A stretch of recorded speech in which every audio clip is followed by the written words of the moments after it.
Hi, everybody. I'm Charlie Ekstrom of Stanford Beach Volleyball, and you're watching or listening to College Volleyball Weekly Beach Edition. I'm Alana Rennie of University of Arizona Beach Volleyball, and you're watching or listening to College Volleyball Weekly Beach Edition. Hi, I'm Kate Privet of TCU Beach Volleyball, and you're watching or listening to College Volleyball Weekly Beach Edition. You've tapped or clicked in to College Volleyball Weekly on Viral Volley Media. Now here's your host, Rob Online. All right, good day, everyone, and welcome back to another episode of College Volleyball Weekly Beach Top 20. It's been a couple of weeks since we met, so I'm just going to call it the post-regular season pre-tournament, NCAA tournament episode. That's Charlie Ekstrom of Stanford, Alana Rennie of Arizona, and Kate Privet of TCU. Always wonderful to see you ladies, especially after a long absence here. Happy to be back. Yeah, it's been a while. I know Well, I've missed out on the squad. You guys have been really busy, so I understand that because it's postseason craziness and everyone's trying to jostle for spots, higher seeds in their conference tournaments, the hopes of getting into the NCAA tournament. So we've got, our on-site athletes, we'll call you guys, just because you're witnessing it firsthand and going up against these teams. And we know that so much has happened, especially at conference tournaments, because you have that condensed format within 2 or 3 days to make things happen. And there's some really good stuff and highlights. There's just no way to watch everything. So I appreciate you guys jumping on. Wanted to go to our first discussion topic, and that was the regular season results. Was that something that we expected to see the way everything happened? And let's start with, let's go with Alana first. I think I love seeing a lot of movement throughout the rankings throughout the season. I think it keeps it really interesting, and it shows that anyone can beat anyone, and the sport of beach volleyball is growing itself. I do remember I forget which day it was. Maybe it was Thursday this past week. We know that USC had just lost, and unfortunately TCU just lost, and we were watching, Charlie, your guys' game against UCLA, and we were kind of like, will all three top teams lose in the same day? And you guys did, and it was really it was just a cool moment, I think, for everyone, because it was literally anyone's beatable, and it makes just the community so much closer and makes everything a little bit more intense. So obviously TCU came back, and then UCLA came back for their conference championships. But I just like the overall, there's not a single team that's undefeated this year. Anything could happen, especially at the tournament being a single elimination this year. Yeah, good call. Let's jump over to Kate. I agree with Elena, and I feel like this year more than in past years, there's been more upsets and more. I think it was harder to rank because so many teams would beat and lose to each other, to where it's a team could beat a team 4 rankings higher than them, but then they'll lose to a team 5 rankings below them. So then it's hard to move everything around. So there was a lot of movement, but at the same time, I think it was also hard. The rankings for the NCAA tournament were hard too, because everybody is beating and losing to each other. And I think it just goes to show, as Elena was saying, that the sport's growing. There's not as much dominance as we've seen in past years, and it's up for grabs. Anybody can take it this weekend. Yeah. And then Charlie. No, I couldn't agree more with you guys. I honestly think this is the biggest season of just kind of this expanded parity amongst all teams. I think that we see this kind of leveled playing field where we don't see one truly dominant program over everybody. I mean, obviously we still have the programs that are in the top 5 that are pretty established as dominant programs. But again, I think the best thing ever, I mean, it kind of sucked for the people in the top 4. Sorry, Kate, but it was our favorite thing ever, watching it, being a part of it, seeing numbers rankings 6, 7, 8, 9 beat numbers 1, 2, 3, 4, because I don't think we've ever seen that before. I think that we've always seen this kind of established top 4 dominance, and then 6 through 20 kind of have to duke it out for the rest of the spots. But we've not really seen this kind of advancement of where we see the upsets happen, where the top of the rankings are starting to get upset in a more consistent manner the way that they did in those conference tournaments. And I don't know, I think it's really fun to see so many different teams peaking right now. Because then again, like you guys came back, TCU came back and was able to then wreak havoc the rest of the tournament, basically. And then UCLA came back. I hate to say that they eliminated us because we knocked them into contenders, but then they eliminated us from Pac-12s and they put up an incredible battle and just performed really well through the rest of the tournament. And so I'm curious and excited to see where we go into this national championship tournament to see, did that kind of week of upsets of those top 4 schools being upset, did that stoke a little bit more fire? Are they going to come back firing even stronger? Is that a sign that we're up for some crazy upsets this week? I don't know which one it is, but I'm almost hopeful for a little bit of both. Yeah. Well, before our last episode, we missed 2, but Charlie, the Stanford Cardinal had some big wins against Grand Canyon and Washington, I believe, which were pretty important wins. And looking in hindsight, those were pretty stable. That secured your guys' case for an at-large.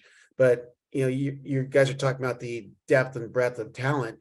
A team like Washington with Derek Olson now at the helm, and he's really got some good players coming in, and he's coaching them up. And with Atlanta having to face Washington also, and your crosstown rival Arizona State, they're all really just picking up more talent now, and you're beginning to see that they're either on the bubble of the top 20 or they're pushing in that midsection area where we're seeing more and more talent from around the nation, and you're beginning to see transfers now coming to play beach volleyball, coming west or going to east or to the CCSA schools, and you're seeing such a good pool of talent out there that's available, and they're making teams better. So I think there's the last time we met, Arizona had a pretty big win too, right? About 2 weeks ago, Elena.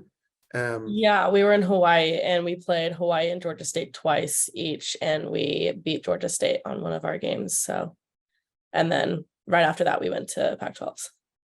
Yeah, that was one of the results. Like, wow, that's kind of a big. That's a great part. If things didn't work out, but that was a great resume builder for Arizona because that was one of the bubble teams. Like, oh gosh, there's 9 at-large bids. That was definitely a case maker, being that Georgia State is an automatic in the Sun Belt for the most part. So I will say also, adding to that on the note of Washington and Arizona, I think Alana, you can probably attest to this as well. I don't think you're going to disagree with me on this, that you guys probably had maybe the steepest battle of anybody in their Pac-12 championship route.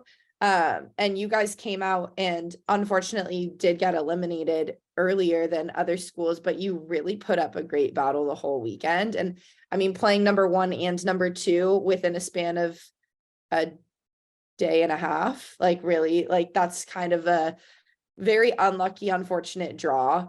But you guys played so well. And I feel like Arizona didn't get enough hype at Pac-12 championships. And then also speaking to Washington, what you were talking about, Rob, I'm almost looking at, we had a couple of those big wins, like you were saying, against GCU, against Cal, and pulled off that win against UCLA last week. But UW, like I was so impressed with them the whole season. Alana called it that they were going to be kind of the breakthrough team of the year in our preview show, but they did such an incredible thing the entire year.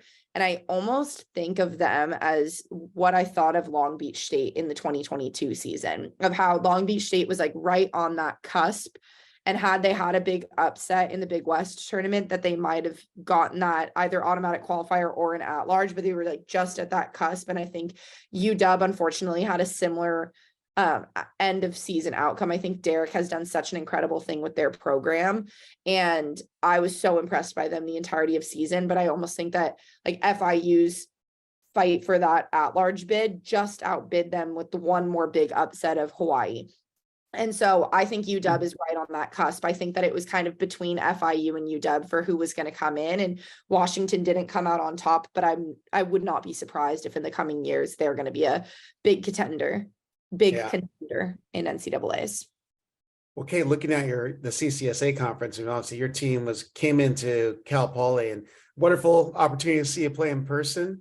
But man, that was a gauntlet of a tournament. The way they had Todd had set that up, and unexpected loss, and Grand Canyon came out strong and dropped you guys into the second place position. So we ended up playing for third place in that tournament, I believe it was. Is that the way it worked out? Because SC played It wasn't UCLA. Grand Canyon. It was Grand Canyon wasn't there at Cal That's right. Poly. At Cal Poly, it was UCLA. So I went back to the wrong result here. no, that's okay. We lost to UCLA 3-2. So we got second in our pool. So then we played for third place versus FSU, who also got second in their pool. So it was like the final was 2 Pac-12 teams, and then you had the third place match between 2 CCSA teams. I think the way everyone had they're hoping to see this TCU UCLA matchup in the first place one, but I mean, but we were in the same pool. That's why we couldn't play Right. each other. Yeah. Yeah, but it was a great tournament, and we did get to see a lot, and there's a good Gulf Shores warm up for you. But you've been off for a week too, is that right? No, Yes. before the conference tournament. So we played at Cal Poly against UCLA. There was a lot of great teams there. It kind of felt like a mini nationals, and then we had a week off. Then we went to the CCSA conference this past week. Right now, so with that, we've concluded the regular season play, and we obviously had the selection show just yesterday, and we found out who the 9 at-larges are.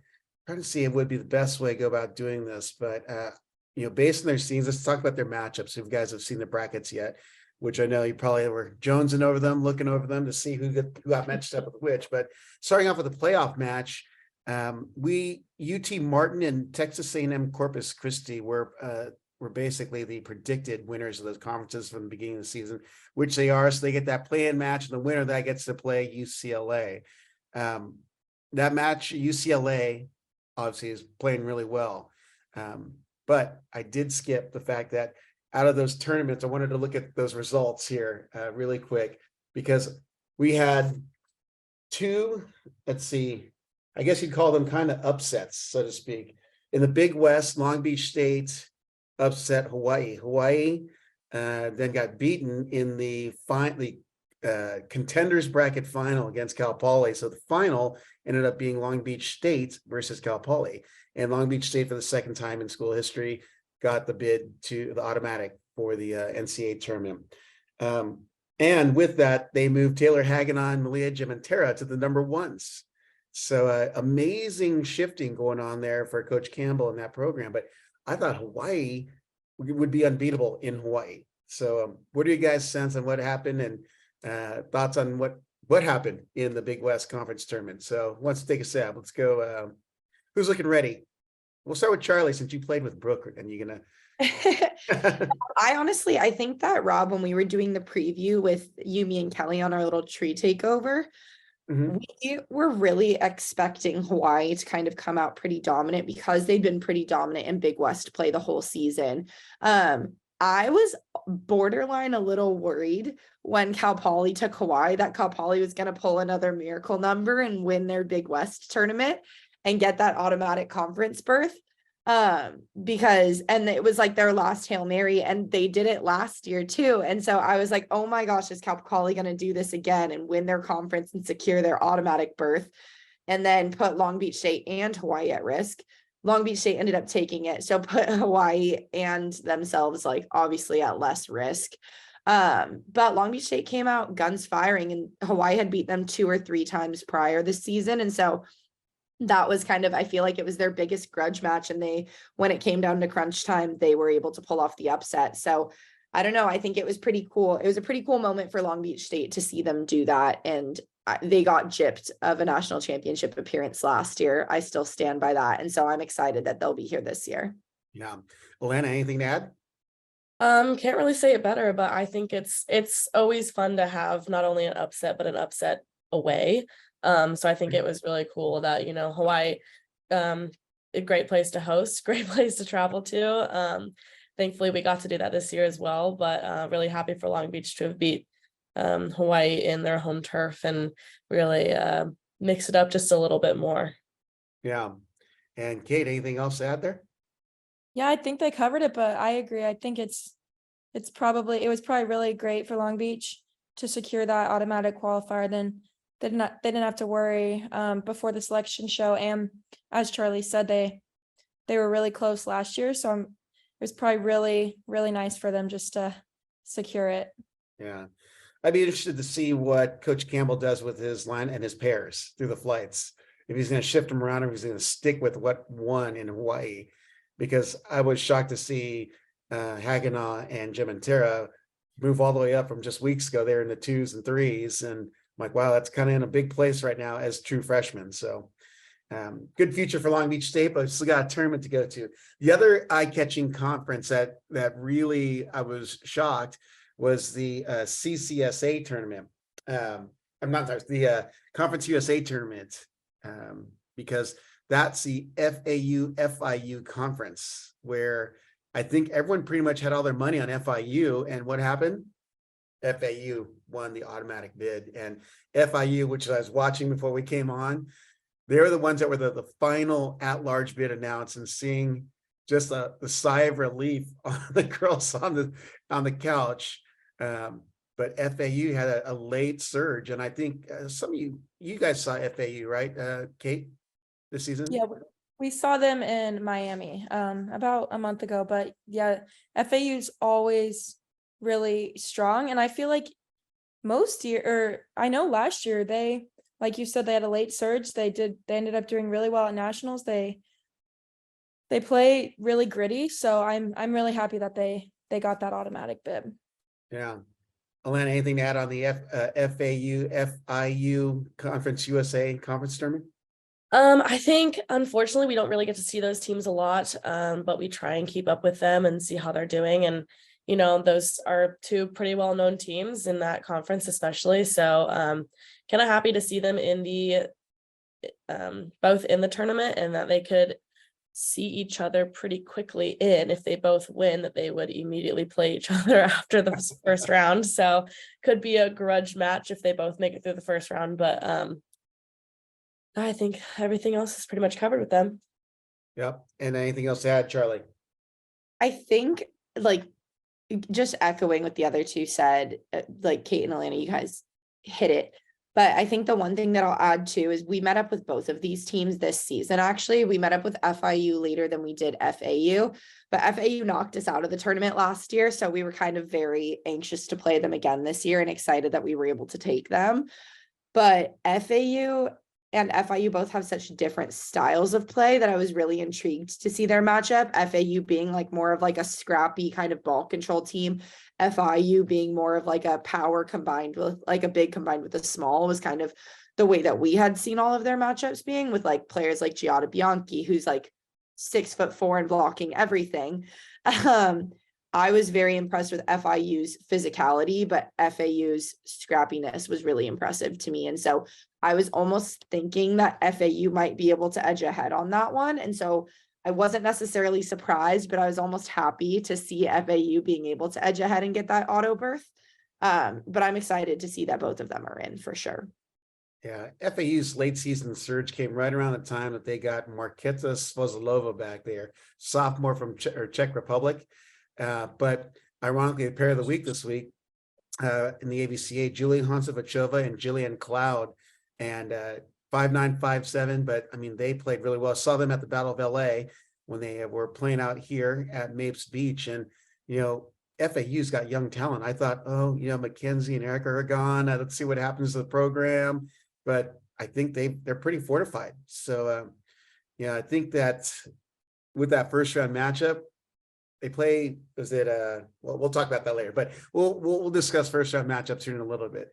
But those were the two conferences that didn't go as a lot of people were predicting, but that's what makes the game so fun to watch. And with that, there were the 9 at larges that had to be awarded. So a lot of drama.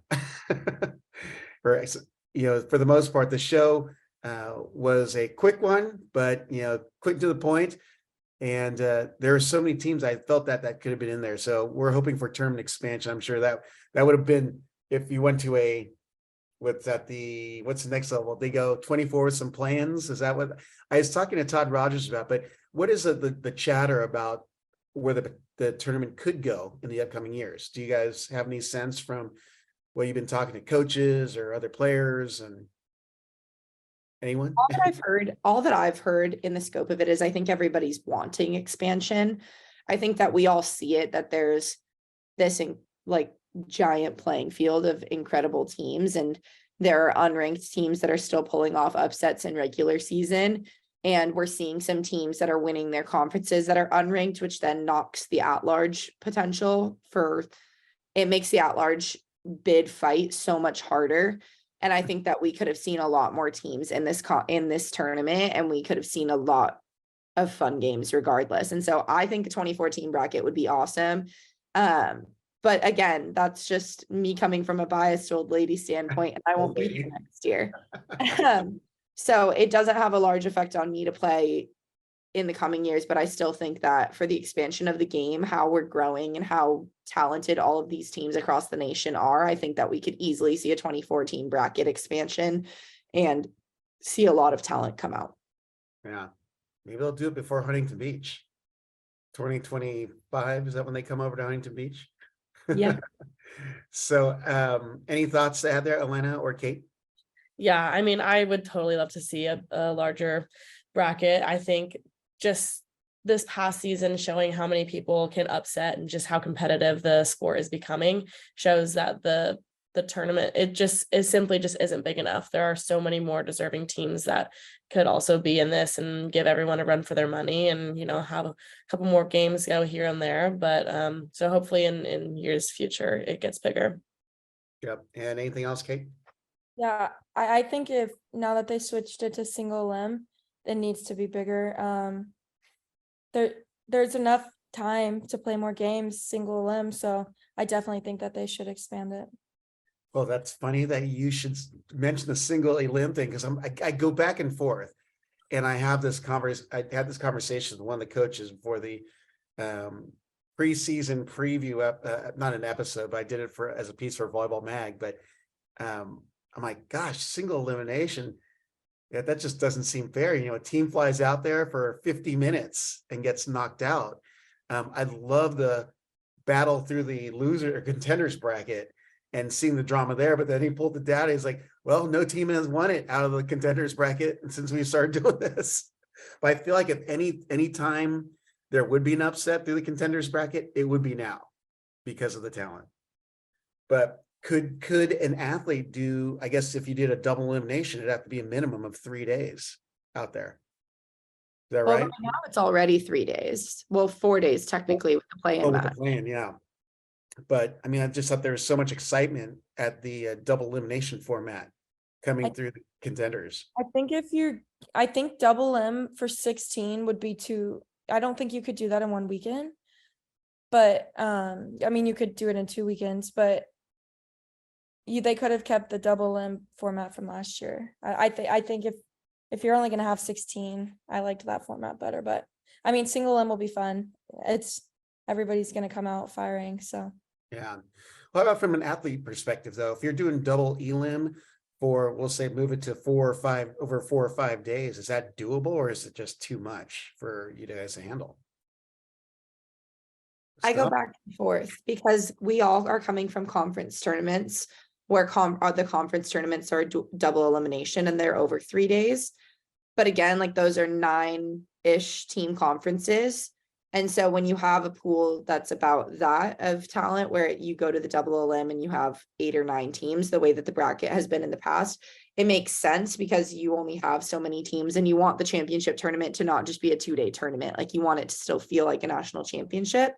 But I do think with what Kate was saying with the expansion, I think with it being single elimination, it gives the opportunity to bring more teams in, which I almost think that that's better. And I was so anti single elim until probably the last week when I was thinking about if they're going to keep on bringing more teams in every year, then we need to keep it with like that traditional national championship format, the way that basically every other sport does it in the NCAA. And so while I love double elimination, because I think that there's the safety blanket a little bit of double elim, I do think that for the purpose of expanding the sport and bringing more teams in, you need to keep it single. Mm-hmm.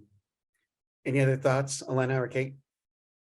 I think it could relate a little bit more to basketball and March Madness. You know, it's crazy. It's single limb. Anything can happen. I mean, my school got knocked out in the first round this year, which was not expected, but that's what makes March Madness. So I think it could be a little bit of, our own type of May Madness sort of thing, and can make things interesting and really gives more people and anybody a shot at the title. So I think it would be great to just bring in more teams in general.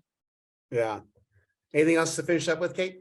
I agree with what both Charlie and Elena said. I feel like we're kind of in a middle couple years where, like Charlie said, they want to expand, or I think they're going to expand it in the future to more teams and have more single limb games. So that might be why they're starting the single limb now, so that in the future they can start expanding. And I do think. Am I lost? Are you guys? I'm lost. Uh-oh.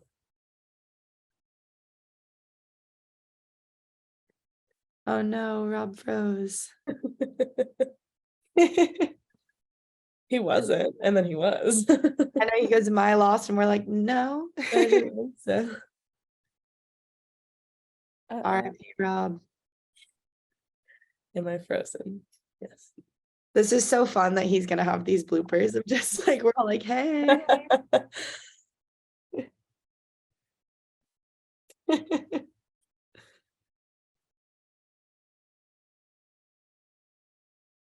Kate, when do y'all go out? When do you have to leave? Tomorrow morning. What about y'all? We leave tomorrow morning at the crack of dawn. Really? We're split into 2 groups of travel. And Mhm. I'm the host now. Let's go.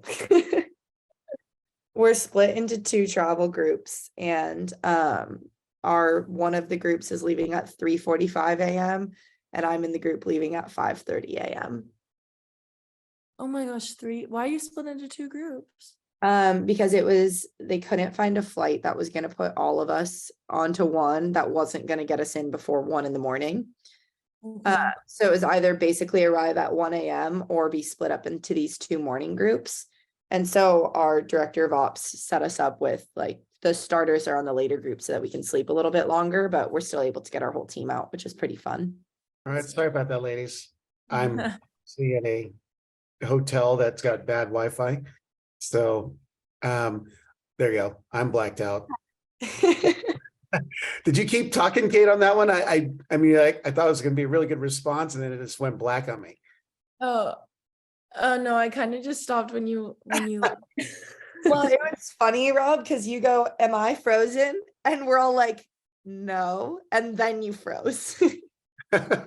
Well, all your faces had stopped except for mine on the screen. It was like, oh, crud. So, but where were we on that one there? The format, yes. They see what you.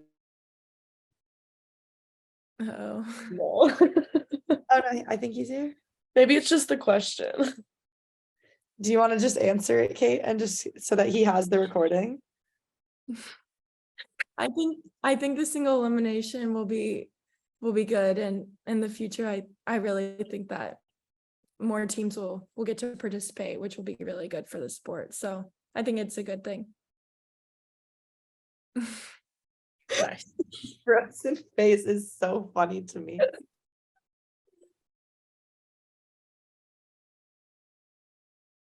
Charlie, your guys' travel reminds me, we've gotten up and left Tucson like before 4 a.m. every single travel trip.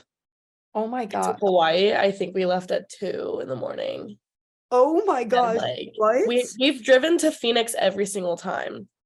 Like, we've never once flown out of Tucson this season, which sucks, but Why? I don't know.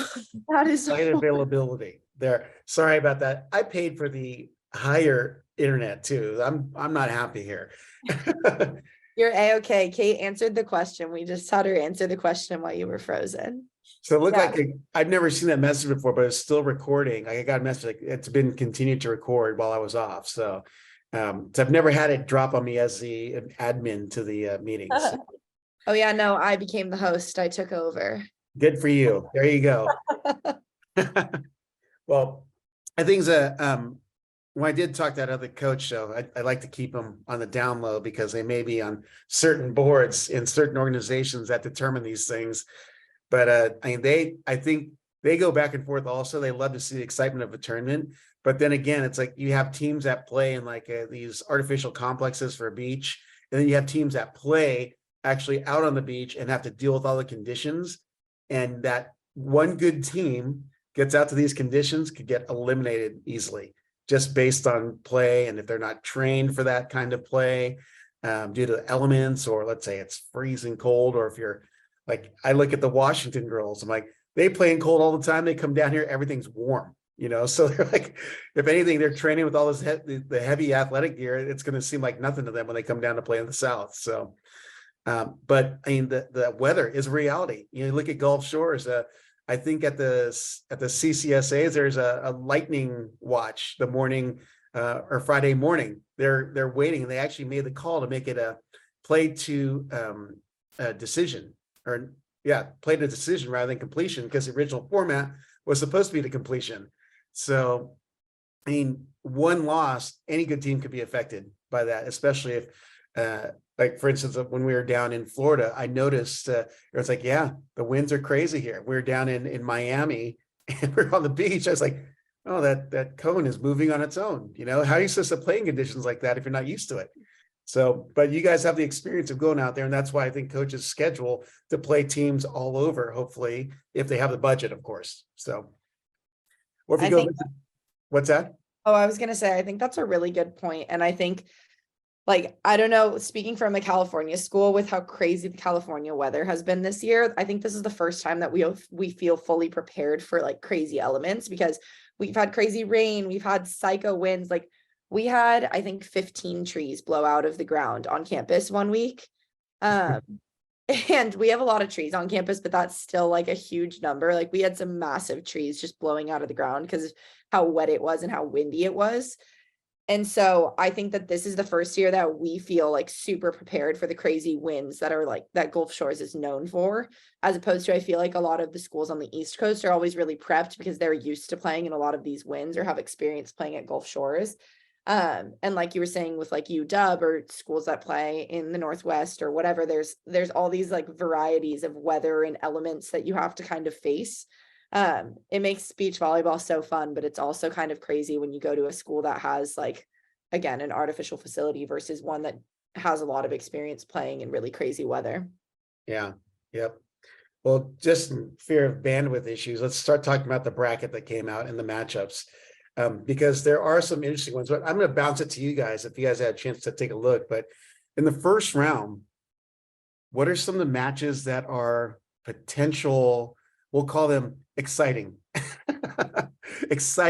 really exciting matches, or in other words, potential barn burner upsets or what have you. So I have mine marked down, but I always want to go to you guys first. I'm always curious if I'm on the same wavelength here. So who wants to pick one, and we'll go off of that one. Oh, I can go. All right. I'm looking forward to the Stanford Grand Canyon match. Because I think both program, I mean, we didn't see y'all at all this year, Charlie, but I know that y'all beat Grand Canyon last time you played, and they're both two great programs, and I think it'll be a really good match to watch. I'm sure Charlie has more to say about it. I'm gonna go. Yeah, I seen that. We talked last time, the tree takeover, and the next day was the Grand Canyon Washington duel, and blown away. I was like, wow, you hosted them, big deal. They've been playing well, and you guys are able to get it done. And they got powerful pairs at each spot, but I think you guys just came and brought your A game plus a little bit more, being that you're hosting and knowing you're coming on the tail on the season. I felt like you had a little extra motivation, especially with these would be two big wins that would solidify an at-large berth for you guys. So yeah, we actually played Grand Canyon and Cal that day. And we had already lost, and Cal's like our biggest rival, obviously. But Grand Canyon is our other biggest rival. And I think we had said that to you, Rob, like Kelly and I had talked about it. And Kelly, being a freshman on our team, didn't really know like the heat of the rivalry moment. But seeing as how like we're a very, very big energy team, like we're pretty loud, we cheer for each other very loudly, and Grand Canyon is very known for being their like very, very loud energy selves. And so we were very much looking forward to that weekend. And like you said, we brought out our A game, probably played the best flow of the team that we had seen this season so far. And it was a great startup, like moving us forward into Pac-12 championships. And it was our senior weekend. It was a really cool moment because we were able to take Grand Canyon 4-1 and we took Cal 4-1 immediately following, and it was super hot. So we weren't expecting to be necessarily as fresh and feeling as good as we did, but we were really proud of the way that we fought. And so I'm looking forward to that again, because I also know that Grand Canyon's not a team to roll over and die. And so I think that it's going to be an absolute barn burner again. We played a very good duel with them last time, and every single time that we match up against them, it's close. So I think it will be exciting. All right, Atlanta, your choice. What's a match in that first opening round that you're looking forward to? I mean, obviously I'm very excited to see everybody play. But I am looking forward to seeing Cal and Long Beach. I think they play different sort of games, but I think it could like line up good in order to be like really entertaining and like super competitive. And I think, they're both from California, but they don't play each other that much. So it'll be interesting to see what comes of it. Yeah, the number twos pair, right? Who you faced off with, Charlie, Ainsley Riddell and Ashley Delgado. I feel like they're playing really well here towards the end of the season. And that's definitely a good call. That was on my radar too, just in case you're wondering. I was like, yeah, that one's going to be a tight one. So especially with the changes that Long Beach State has made here as well. And they're winning with those changes. That could be a 3-2. So I know that is especially with the now more mature players, seasoned players in the deeper in the Long Beach lineup. And you have this older group of players in Cal. It's an interesting pair-to-pair matchup because you have a bunch of youngsters against a bunch of, we'll call them seasoned vets on the Cal side. So, all right, Charlie, you're up. I mean, those were my two biggest duels that I was going to say were the us versus Grand Canyon and Long Beach versus Cal, mostly because we're very familiar with all of those pairs, and also because those are the closest matchups in the like rankings on the bracket. But I'm also really excited for two. I'm excited for Georgia State versus USC because Georgia State is very hot right now. And I know that it says here in our notes too, that their only point came from the ones with the Ferrari twins beating Megan Delaney, and Megan Delaney are this absurd pair, and the Ferrari twins are a well-known absurd pair. Mm-hmm. But also it says here that the Norses and Elise Saga and Kelly Dorn, they went into 3, and it was a 19-21, 21-19, 17-15 Norse twin victory. So I think that will keep it interesting. It could be a 3-2 in either direction. And USC, I mean, they're coming off of a couple of losses at Pac-12 championships. So again, I don't know if that will be like one that stokes a fire or one that kind of settles them into the dust a little bit. So I think that will be fun to watch. And then I'm excited to watch FAU versus LSU, because I think LSU has, while they proved themselves at CCSAs with an upset of FSU, I think that they still have some stuff to prove and to earn, and FAU's definitely coming out hungry. They are a tough matchup in the first round, speaking from experience. So yeah. Well, other ladies, you heard Charlie's picks. I didn't think she was going to 3 of them, but well, do you guys want to add anything else to those 3 she mentioned? No, she covered most of them. I mean, I think all of the games are gonna be good. Every team's coming in ready to play, so I think it's just gonna come down to whoever plays better that day on every match. Yeah. Well, there's one I'm surprised none of you mentioned, and the reason why it's their first meeting this season, which I was really shocked to look back and find this out, but you have Hawaii and LMU first facing off in the first round. That's an 11-6 seeding matchup, but we know Hawaii has been in as high as 8 or 9 in the polls, and it wasn't until later in the season LMU moved from 7 up into the 5 spot. And we know that Brooke and Kaylee Glago are playing, well, took a couple losses in the end, but they're a phenomenal team. But Hawaii is deep. They've got the talent through their lineup. And LMU worked their senior day, as a matter of fact, and they beat Washington pretty handily. And Pepperdine, I think Pepperdine played with a little extra oomph because they're kind of hoping that would be the win that could secure them an at-large berth. So they were playing crazy, ended up losing 3-2. But I think Hawaii and LMU are basically evenly matched. And I could see that being another tight one as well. I think every single flight will go 3 sets in that first round matchup, and they'll be gassed because they're so similar. But anything to add on that matchup, ladies? No. Okay. I didn't realize that was their first meeting until I'm just looking at that now. And I think you're dead right, Rob. Like, I think you hit the nail on the head with that. I think everything's interesting. Go ahead. I think everything's going to be interesting this week.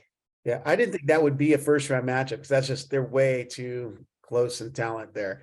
But I think those late losses of Hawaii bumped them back in the seeding, and I get that as well. So I think also looking at the seeding, that they try to not, in general seeding terms, they try to not have conference rivals playing each other in the first round. And so you see that there's a lot of conference mixing. And so like, they're not going to pair Hawaii and Long Beach State against one another, or like FSU and LSU in the first round, or TCU with another CCSA team. Like, it doesn't make sense for them to fly all out to just play another conference match right away. yeah. So the conference mixing adds for some cool matchups in the first round, to say the least.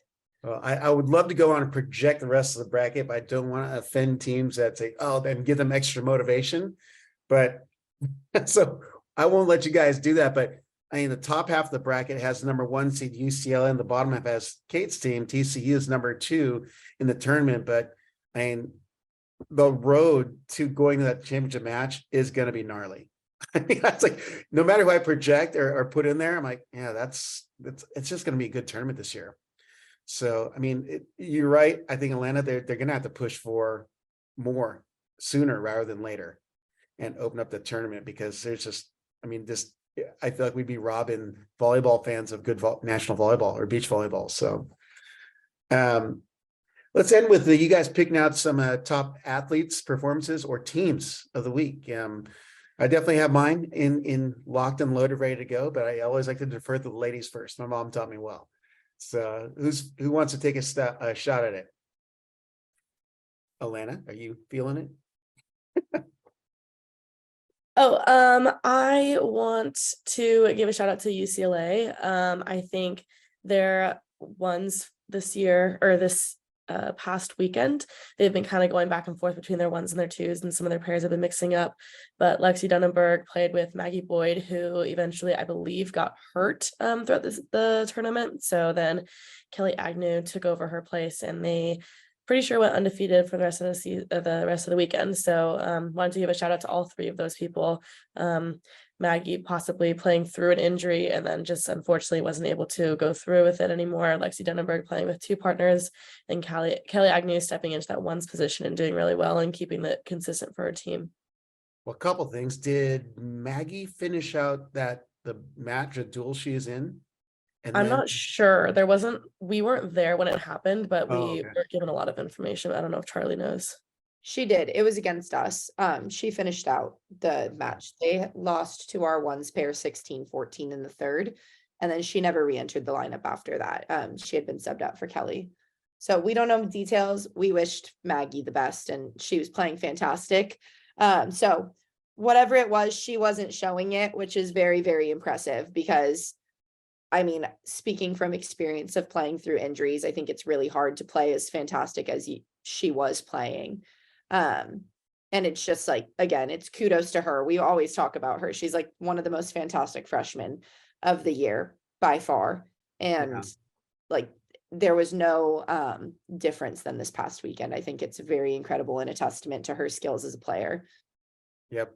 Well, and the other thing I was going to call you out on, Alana, is you're shouting out your fellow Phoenix girl. Come on, really? Of course.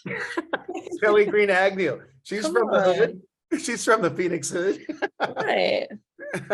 Yeah. I represent. Well, she was balling out, and the way she stepped in, I was like, Stein, why didn't you do this earlier? But then again, like fab freshman Maggie Boyd, oh, I get it. Yeah.